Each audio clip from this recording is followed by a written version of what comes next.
సంక్షేమం అభివృద్ధి బాటలో కూటమి ప్రభుత్వం 100 రోజుల పాలన సాగిందని రాష్ట్ర పర్యాటక సాంస్కృతిక సినిమాటోగ్రఫీ శాఖ మంత్రి కందుల దుర్గేష్ ప్రజలకు వివరించారు.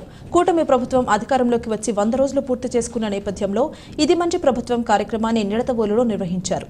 నిడదవోలు నియోజకవర్గంలోని జ్యోతి కాలనీ, ఎన్టీఆర్ కాలనీ, సుబ్బరాజుపేటలో ఇంటింటికి వెళ్లి కూటమి ప్రభుత్వ 100 రోజుల ప్రగతిని, సంక్షేమ పథకాలను, అభివృద్ధిని ప్రజలకు వివరించారు. ప్రభుత్వ పనితీరు పట్ల ప్రజల సంతృప్తి స్థాయిని తెలుసుకుని ప్రజా ఆమోదంతో ఇంటింటికి వెళ్లి ఇది మంచి ప్రభుత్వం స్టిక్కర్లను గోడకు అతికించారు. ప్రజలందరి సమక్షంలో కేక్ కట్ చేసి 100 రోజుల ప్రభుత్వ ప్రగతిని తెలియజేసే కరపత్రాలు పంపిణీ చేశారు. వాడవాడలో తిరుగుతూ మహిళలు, వృద్ధులు, దివ్యాంగులు, రైతులు, విద్యార్థులతో మాట్లాడిన మంత్రి దుర్గేష్ వారి సమస్యలను అడిగి తెలుసుకున్నారు. ప్రజల సమస్యలు విని పరిష్కరిస్తానని హామీ ఇచ్చారు. అంతేగాక భారీ వర్షాల కారణంగా నిడదవోలు మండలంలోని కోరుపల్లి, విజేశ్వరం, నిడదవోలులో పాక్షికంగా దెబ్బతిన్న 5 గృహాలకు సంబంధించి ఒక్కొక్కరికి 25 కిలోల బియ్యం, 1 కిలో చొప్పున కందిపప్పు, పంచదార, పామ్ ఆయిల్, 2 కిలోల చొప్పున ఉల్లిపాయలు, బంగాళదుంపలను ఆయా కుటుంబాలకు మంత్రి అందజేశారు. స్థానికంగా అంబేద్కర్, బాబు జగ్జీవన్ రామ్ విగ్రహాలకు ఘన నివాళులర్పించి పూలమాలలు వేశారు.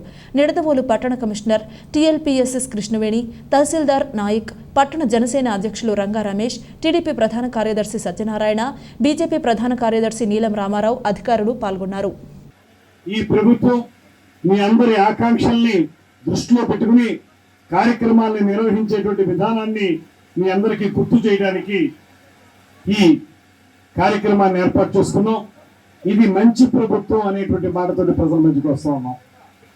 మీ అందరికీ నేను ఒకటే చెప్తున్నా, మీ దగ్గరికి మీటింగ్ వచ్చే ముందు నేను 2-3 వార్డుల్లో ఇంటింటికి వెళ్ళి వాళ్ళతో మాట్లాడి వాళ్ళ ఆమోదంతో ఇది మంచి ప్రభుత్వం అనేటువంటి స్టిక్కర్ని వాళ్ళ గోళ్ళకు అందిస్తున్నాం.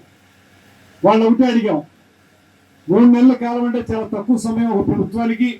అయినప్పటికీ కూడా 3 నెలల్లో అనేక కార్యక్రమాలను చేపట్టాం కనుక ఇవి మీకు సంతృప్తినిచ్చినయా లేదా అనేటువంటి మాట అడిగితే ప్రతి ఒక్కళ్ళు చెప్తున్న మాట ఒకటే, ఇంత తక్కువ సమయంలో ఇన్ని కార్యక్రమాలు చేయడం అనేది కేవలం చంద్రబాబు నాయుడు గారికి, పవన్ కళ్యాణ్ గారికి మాత్రమే సాధ్యమైంది అనేటువంటి మాటని మీ అందరూ చెప్తా ఉన్నారు. అధికారంలోకి రాగానే చంద్రబాబు నాయుడు గారు, పవన్ కళ్యాణ్ గారు కూర్చుని వాళ్ళు చేసినటువంటి ప్రణాళిక ఏంటంటే, మనం ఏప్రిల్లో చెప్పాం గనక అప్పుడు మనం ప్రభుత్వంలో ఉన్నా లేకపోయినా ఆ 1000 రూపాయల గ్యాప్ ఏదైతే ఉందో ఆ 1000 రూపాయలు చెప్పిన 3 నెలలకి 3000 రూపాయలు మనం జూలైలో ఇచ్చే 4000తో కలిపి 7000 రూపాయలు ఇద్దామనేటువంటి మాట చెప్పి మీ అందరికి ఇచ్చారా లేదా అనేటువంటి మాట అడుగుతా ఉన్నాను. డబ్బు లేకపోయినా చెప్పిన మాటను అమలు చేయాలనేటువంటి ఆలోచనతోటి ముఖ్యమంత్రి గారు కానీ, ఉప ముఖ్యమంత్రి గారు కానీ ఈ కార్యక్రమాలన్నింటినీ చేపడుతున్నారు అనేటువంటి విషయాన్ని మీకు నేను గుర్తు చేస్తున్నాను.